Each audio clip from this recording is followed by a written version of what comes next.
সামাজিক মাধ্যমত বহুলভাৱে চৰ্চিত এটা বিষয় আৰক্ষী সেনা আৰু আৰএফ অৰ্থাৎ ৰেপিড একশ্যন ফ'ৰ্চৰ নেম প্লেট বা নাম ফলকক লৈ এইবাৰ সৰব হৈ পৰিছে বিজেপিৰ বিহাৰৰ বিধায়ক তথা প্ৰাক্তন IPS আনন্দ মিশ্ৰ। কক্ৰোচ জনতা পাৰ্টিৰ সংসদ চলো কাৰ্যসূচীত বহু সেনা তথা ৰেপিড একশ্যন ফ'ৰ্চৰ নেম প্লেট নাছিল তথা এই ঠাইখন খালী আছিল। বহুত অপোচাকধাৰীয়ে প্ৰতিবাদত সোমাই লৈ আৰক্ষীৰ সমান্তৰালকৈ ছাত্ৰ ছাত্ৰীসকলক গুৰলাগুৰকৈ প্ৰহাৰ কৰিছিল। নেম প্লেট নলগোৱাকৈ আৰক্ষীয়ে যধে মধে প্ৰহাৰ কৰাক লৈও বহুজনে প্ৰশ্ন কৰিছিল। সামাজিক মাধ্যমত ভাইৰেল হোৱা এইসমূহ ভিডিঅ' প্ৰথমে আপোনালোকে অলপ দেখুৱাই লৈছোঁ, চাই লওকচোন। तो जी सर, आपका टैग क्यों नहीं है? आपका टैग किधर है? आपका नेम प्लेट किधर है? प्लीज आंसर अस। आपका नेम प्लेट किधर है? नहीं ऐसा क्यों सर, मतलब हम सब पीसफुल है, प्रोटेस्ट कर रहे मेरे पास नहीं है। हैं। अगर हम आपका नेम टैग नहीं है तो हम यहाँ पे आपको कौन समझेंगे? आप जवान हो या नहीं, आप नॉर्मल कपड़े में हो। और के बच्चे मर जाएंगे, पीछे मर जाएंगे। ऊपर से आप लोगों ने नेम प्लेट इसीलिए उतारी हुई है कि अगर कोई मर गया तो आपका कोई नाम भी ना है। किसने कहा आपको नेम प्लेट? नेम मैं इनके साथ ही हूँ। आपको नेम प्लेट उतार के बोला हुआ है ना, डंडे मारो। किसी की नेम प्लेट नहीं है, देखो। हाँ, मेरे भी मारो, आपकी नेम प्लेट कहाँ है? पहले बताओ आपने नहीं आपने है इसमें आपने नेम प्लेट कहाँ है? आपकी नेम प्लेट कहाँ है? नेम प्लेट आपको किसने बोला बिना नेम प्लेट के आने को? आपके किसी के भी नेम प्लेट नहीं है, इसका मतलब ऑर्गेनाइज्ड है। आपके किसी IPS ने बोला आपको? এই নেম প্লেট বা টেগসমূহ কিয় নাই বুলি দা ললনটপৰ এগৰাকী সাংবাদিকে প্ৰশ্ন কৰিছিল এগৰাকী RF বিষয়াক। কিন্তু তাৰ পাছতেই এক অদ্ভুত যুক্তি দাঙি ধৰি তেওঁ ক'লে যে উৎকট গৰমৰ বাবে হেনো তেওঁলোকৰ এই যিসমূহ নেম প্লেট কাপোৰৰ সেইসমূহ খুলি লৈছে।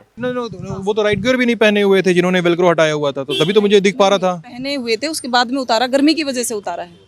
गर्मी की वजह से उतारा है, सही रीजन पक्का। बस बिल्कुल यही रीजन है। हम आइडेंटिटी क्या छुपाएंगे? हमारी आइडेंटिटी यहाँ लिखी रहती है सर।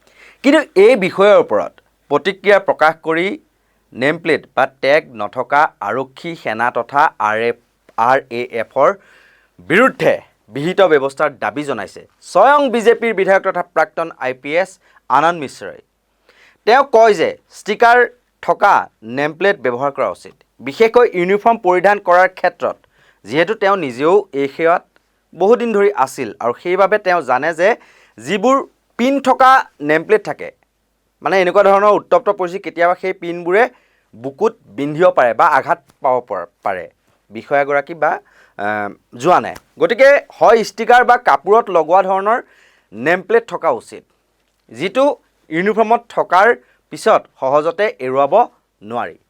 তথাপিও যদি কোনো পুলিচ বা সেনাই ইচ্ছা কৰি যদি নেম প্লেট খুলি থৈছে তেন্তে তাৰ ওপৰতো তদন্ত হ'ব লাগে আৰু বিহিত ব্যৱস্থা গ্ৰহণ কৰিব লাগে বুলি তেওঁ দাবী জনাইছে। শুনকচোন তেওঁ কি ক'লে। ये जो स्टिकर वाले नेम प्लेट्स होने चाहिए, तो प्लेट होना चाहिए जो कि चिपकने वाला प्लेट, तो यूनिफॉर्म पे वो रहे तो फिर वो निकालना भी ठीक नहीं हो। लेकिन अगर किसी ने निकाला, इस पे भी इंक्वायरी होनी चाहिए, इस पे भी जांच होकर उन पे भी कार्रवाई। মুঠৰ ওপৰত আন্দোলন বা প্ৰতিবাদ নিয়ন্ত্ৰণৰ সময়ত পুলিচ তথা সেনা বা RF যিসমূহ জোৱান থাকে তেওঁলোকে নিজৰ পৰিচয় অৰ্থাৎ নেম প্লেট সংগোপনে আঁতৰাই ৰখা কাৰ্যক লৈ এতিয়া তীব্ৰ সমালোচনাৰ সন্মুখীন হৈছে তেওঁলোক। নিয়ম অনুসৰি প্ৰতিজন সুৰক্ষা কৰ্মীয়ে কৰ্তব্যৰত অৱস্থাত ইউনিফৰ্মত স্পষ্টকৈ নিজৰ নাম ফলক বা নেম প্লেট ধাৰণ কৰাটো বাধ্যতামূলক। আন্দোলন নিয়ন্ত্ৰণৰ সময়ত নেম প্লেট খুলি থোৱা যি কাৰ্য, সেই কাৰ্য আৰক্ষীৰ নিয়মানুৱৰ্তিতাক মানে ফাঁকি দিয়া বুলি বুজায়। যদি কোনো কৰ্তব্যৰত আৰক্ষীয়ে নিয়ম উলংঘা কৰে বা অপ্ৰীতিকৰ পৰিস্থিতিৰ সৃষ্টি কৰে তেন্তে নেম প্লেট নোহোৱাৰ বাবে তেওঁলোকক চিনাক্ত কৰাটো অসম্ভৱ হৈ পৰে। যদি কোনো আৰক্ষী বা সেনা জোৱানে ইচ্ছাকৃতভাৱে বা নিজৰ পৰিচয় লুকুৱাবলৈ বা জবাবদিহিতাৰ পৰা বাচিবলৈ এই নাম ফলকসমূহ যদি আঁতৰাই থয় তেন্তে বিষয়টো লঘুভাৱে লোৱা উচিত নহয়। এনে দায়িত্বহীন কামৰ বিৰুদ্ধে উচ্চ স্তৰীয় তদন্ত হ'ব লাগে আৰু দোষী আৰক্ষীৰ বিৰুদ্ধে বিভাগীয় আইনী ব্যৱস্থা গ্ৰহণ কৰাটো অতি জৰুৰী। আৰু এই দাবী এতিয়া উঠিছে স্বয়ং বিজেপিৰ বিধায়ক তথা প্ৰাক্তন IPS আনন্দ মিশ্ৰৰ পৰাও। ধন্যবাদ।